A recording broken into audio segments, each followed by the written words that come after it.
Road improvement project at North Nicholson Avenue in Long Beach is taking a little bit longer than expected. The mayor of Long Beach says old infrastructure is causing this delay. Parker Boyd joins us in studio with more.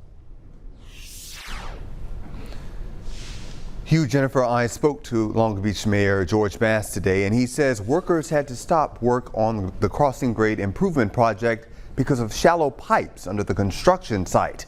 Bass says contractors had to halt work here on Railroad Street when they found underground pipes were not as deep as they were shown on engineering drawings years ago.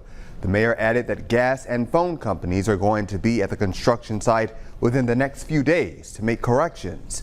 The construction site leaves a section of Railroad Street closed off.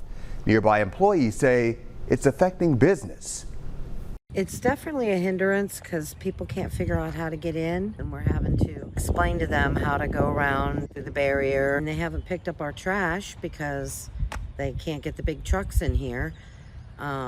We haven't been able to get deliveries. We're doing everything we can to make sure that these businesses are open and accessible, and you know, they've been very generous with us and working with us. They understand, but we also understand their plight. The city says contractors are working on other intersections that are a part of the project where drainage will be involved to see if they can eliminate problems like this before construction begins. Bass says work on Railroad Street could continue through the second week of May because of this delay.